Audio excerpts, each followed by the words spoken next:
Bismillahirrahmanirrahim. Assalamualaikum warahmatullahi wabarakatuh. Perkenalkan, nama saya Farah Labita Salsabila dengan NIM terakhir 129, jurusan Psikologi Islam, kelas 2A. Saya membuat video ini untuk menuntaskan tugas UAS Psikologi Perkembangan. Materi yang saya bawakan adalah perkembangan kognitif pada bayi. Ada 3 yang akan saya bahas, yaitu yang pertama adalah teori perkembangan kognitif pada bayi. Yang kedua yaitu proses belajar mengingat dan mengkonstruksi pengetahuan pada bayi. Dan yang ketiga adalah perkembangan bahasa pada bayi.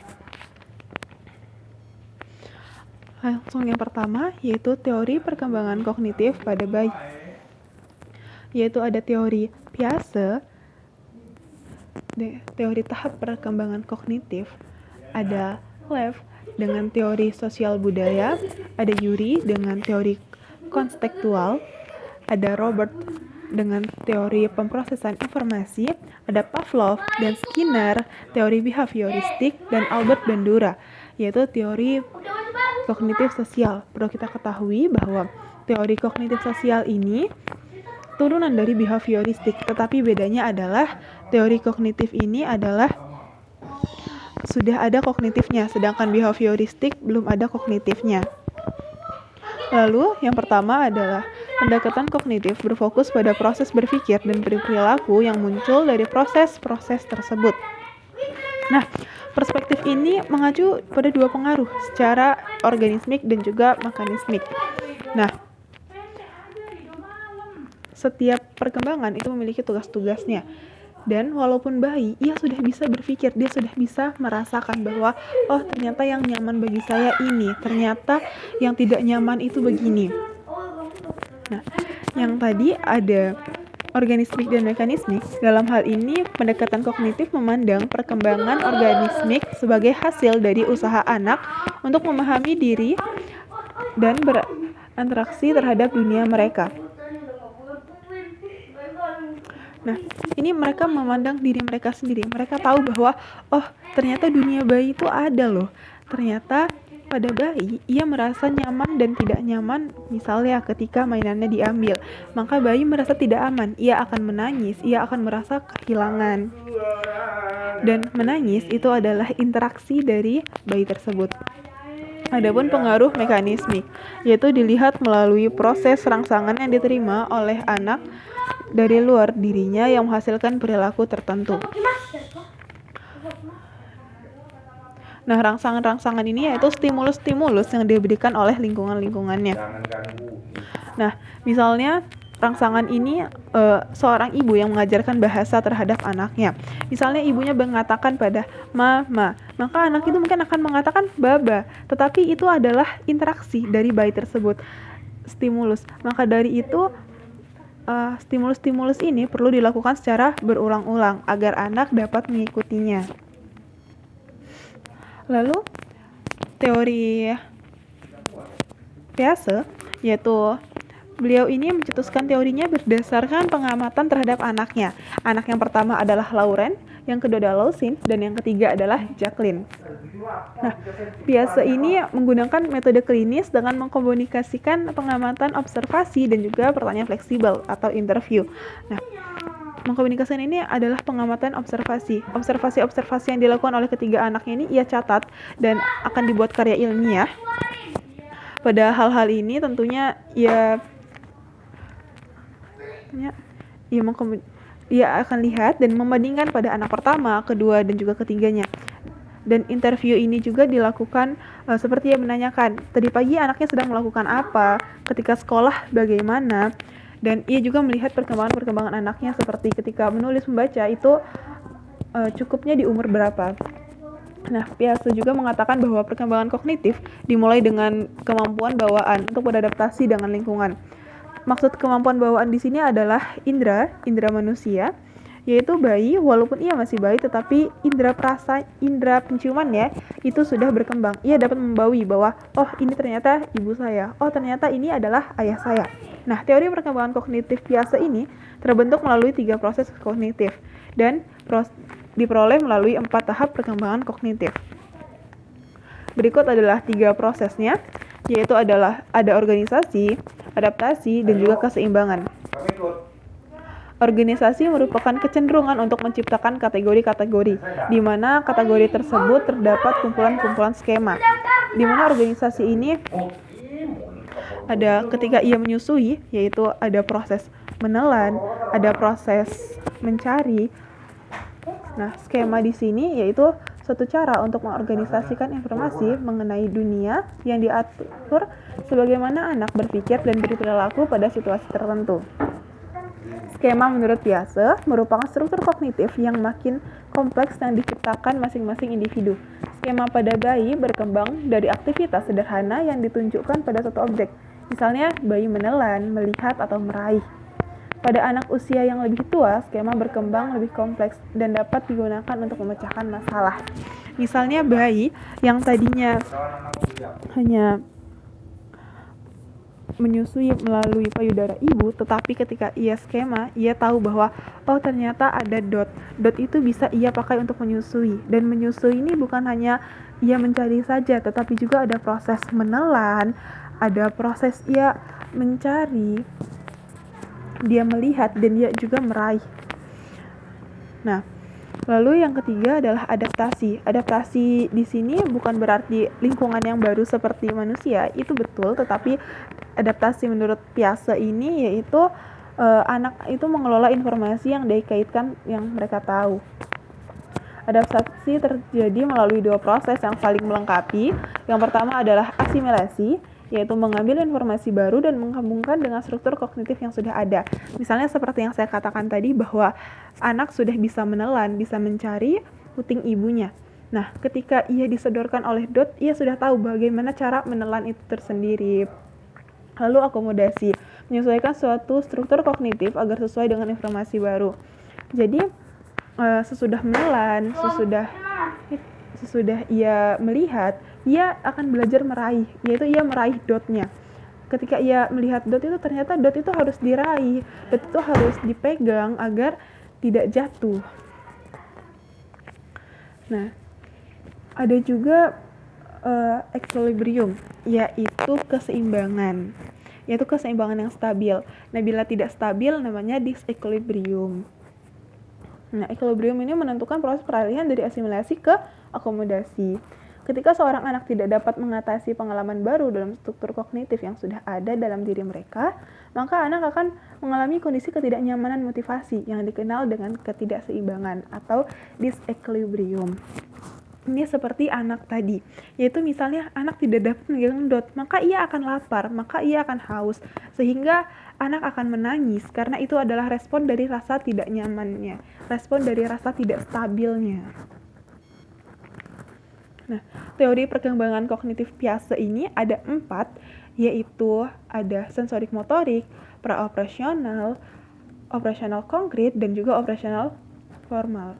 Berikut adalah penjelasannya.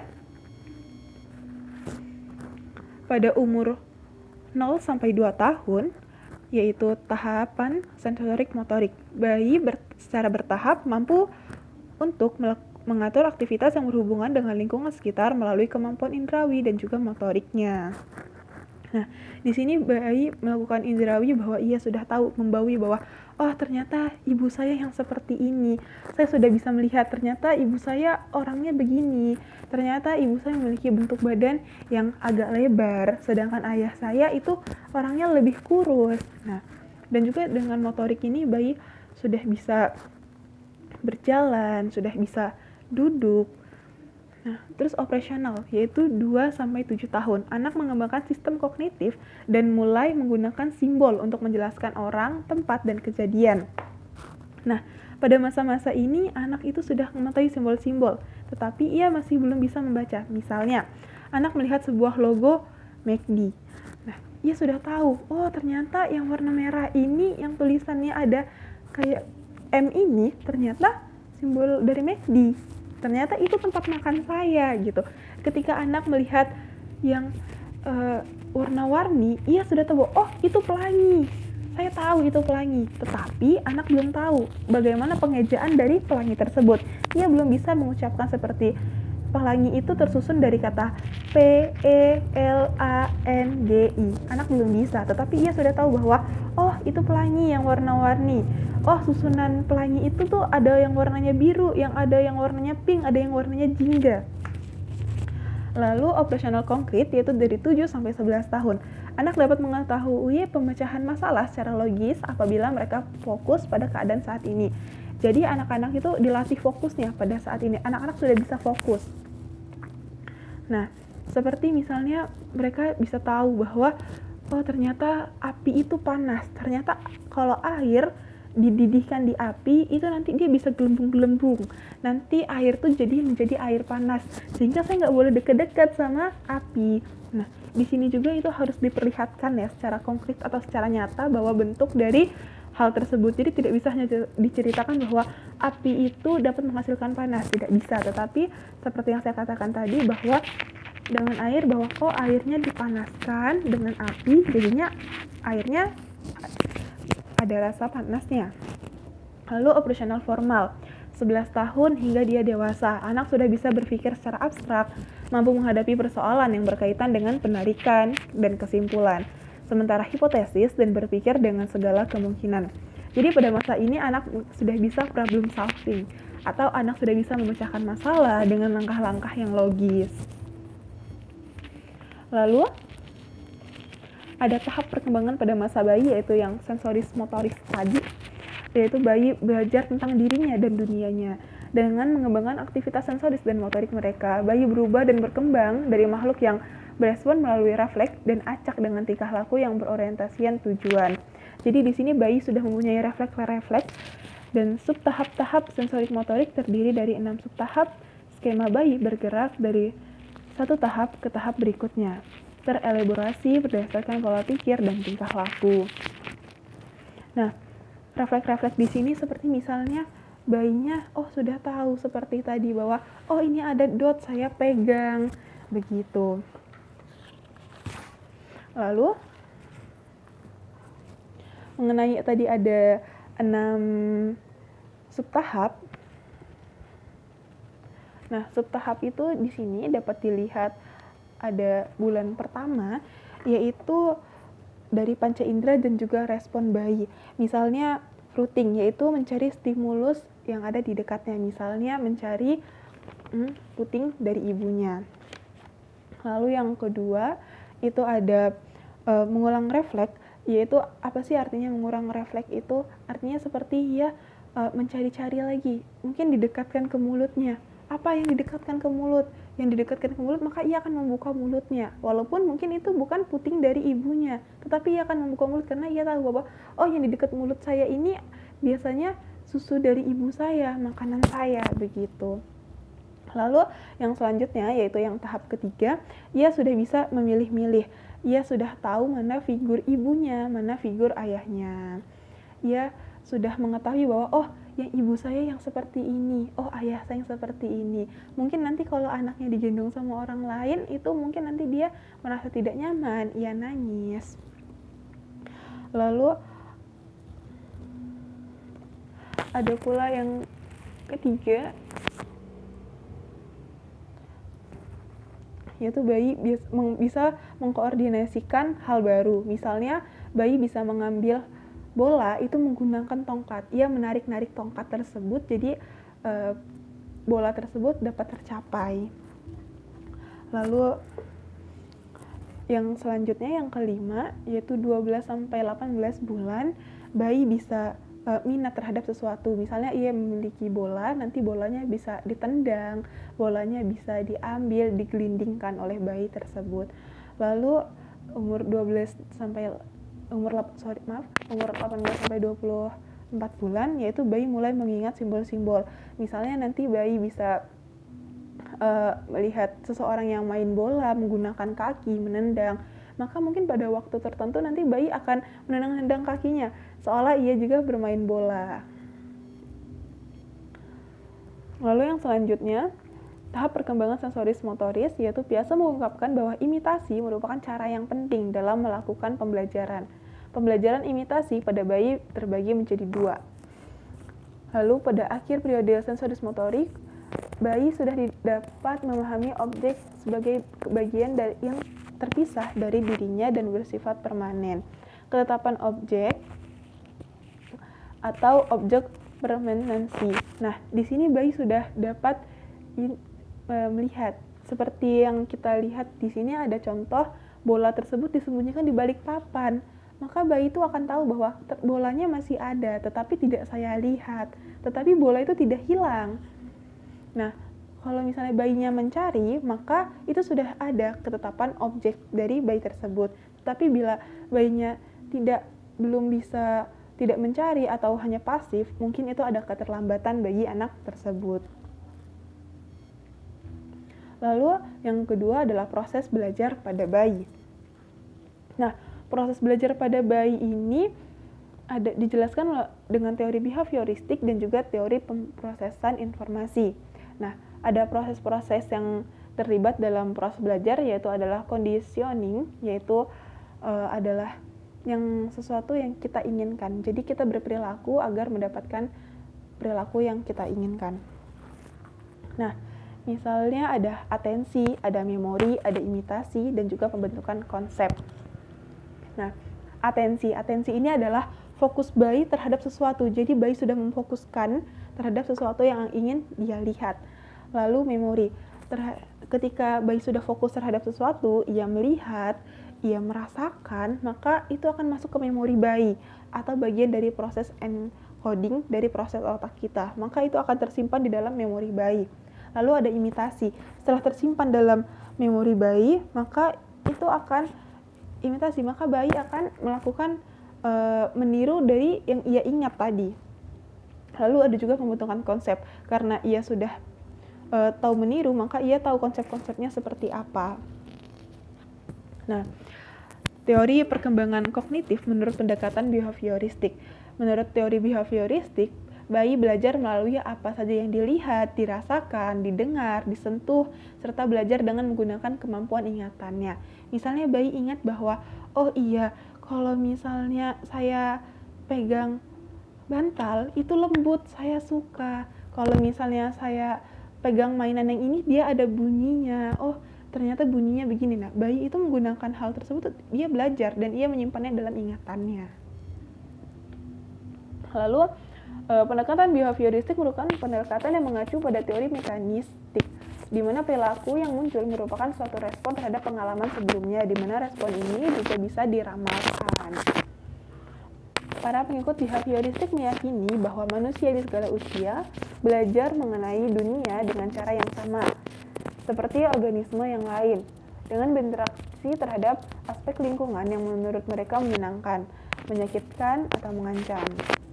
Nah, jadi yang mekanismik tadi itu ketahui bahwa itu suatu respon dari bayi, yaitu memberikan stimulus dan bayi pun merespon. Jadi ini tidak ada proses berpikir, melainkan adalah ini gerakan refleks dari bayi tersebut. Bahkan sudah bisa diramalkan, oh bayi ini kalau dikasih ini nanti dia refleksnya begini, begitu. Lalu ada teori perkembangan kognitif, yaitu atensi tadi. Ini lebih menekankan pada atensi. Atensi merupakan usaha fokus sumber-sumber daya mental untuk menyeleksi informasi. Nah, dari usia 3 hingga 9 bulan, bayi mampu mengatur atensi secara lebih fleksibel dan cepat. Atensi memiliki kaitan erat dengan proses belajar, habituasi, dan habituasi. Nah, pada usia 3-9 bulan, bayi sudah tahu mana yang akan ia lihat, mana yang akan dia fokuskan, mana yang tidak akan ia lihat.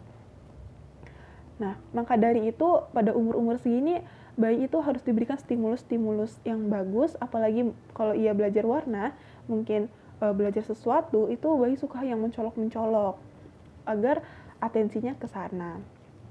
Nah,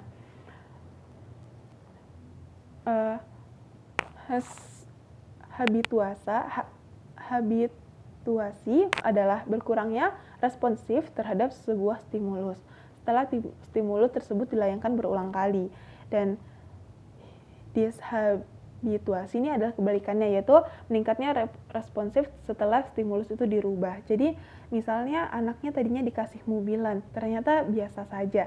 Sedangkan ketika stimulusnya dirubah pakai bola, wah anaknya seneng, anaknya langsung nendang-nendang bola. Lalu bayi dapat mengembangkan atensi sejak usia 3 bulan. Pada usia 4 bulan sudah dapat menyeleksi suatu objek. Atensi seorang bayi sangat dipengaruhi oleh hal baru dan habituasi. Ketika sebuah objek sudah menjadi lebih dikenal, atensi menjadi lebih pendek dan bayi juga lebih rentan mengalami distraksi. Agar dapat mempengaruhi atensi, maka stimulus harus dapat menarik perhatian bayi. Seperti yang tadi, yaitu bahwa mungkin bisa menggunakan warna-warna yang mencolok agar bayi ini merasa tertarik dengan hal tersebut. Lalu yang ketiga adalah perkembangan bahasa pada masa bayi. Bahasa adalah suatu bentuk komunikasi, baik diucapkan, ditulis, diisyaratkan, yang didasarkan pada sebuah sistem simbol. Bahasa terdiri dari kata untuk memvariasikan dan mengkomunikasikan kata-kata tersebut. Nah, dalam perkembangan awal bahasa seseorang melalui perkembangan ia menangis. Bayi biasanya menangis dulu, walaupun menangis itu mungkin bagi orang dewasa adalah sesuatu yang hanya menangis, hanya suara berisik, tapi bagi bayi itu adalah bentuk komunikasinya, bentuk dia menyalurkan sebuah perasaannya. Ia lapar, ia tidak nyaman, itu adalah sebuah dari bahasa bayi. Lalu ada mendekut, yaitu usia 2-4 bulan, lalu bayi berceloteh, setelah itu dia berceloteh, mungkin ia ba, ma. Nah, itu bahasa-bahasa bayi. Lalu penggunaan gestur. Penggunaan gestur ini seperti bayi tadinya cuma ia bisa mengatakan ya, tetapi ketika penggunaan gestur itu dia sembari mengangguk. Jadi ya. Nah, ia sudah tahu bahwa ya itu dia harus mengangguk. Enggak. Tidak, da. Nah, itu dia geleng-geleng. Lalu holograph. Nah, ini tuh yaitu satu kata. Jadi bayi mungkin baru bisa mengucapkan satu kata seperti mobil atau ma. Tapi ia menunjuk mobil itu, dia tidak menunjuk bahwa mobil itu bukan. Dia hanya mobil kayak mobil begitu. Lalu telegraphic sentence. Nah, ini sudah bisa mengucapkan lebih banyak kata seperti mobil itu, mobil di sana. Nah, ia sudah bisa lebih dari satu kata. Nah, perkembangan bahasa yang optimal dipengaruhi oleh bertambahnya usia, tingkat stimulus dari lingkungan. Maka dari itu, stimulusnya ini orang tua tuh harus mengajarkan bahasa yang baik dan benar. Tidak boleh bahasa yang dilencengkan. Seperti misalnya panggil bunda itu bunda, jangan unda itu jangan. Kayak misalnya mengatakan mobil itu, jangan embil. Orang tua jangan mengatakan bahwa embil tuh, jangan, bahwa harus mengatakan bahwa mobil itu agar stimulusnya itu benar. Nah, ini juga dipengaruhi oleh nutrisi. Jadi bayi itu memang memerlukan nutrisi, manusia memerlukan nutrisi, dan itu akan mempengaruhi tumbuh kembang anak dan juga perkembangan otaknya. Sekian dari saya, terima kasih. Mohon maaf apabila ada salah kata, lebih kurangnya saya mohon maaf. Wassalamualaikum warahmatullahi wabarakatuh.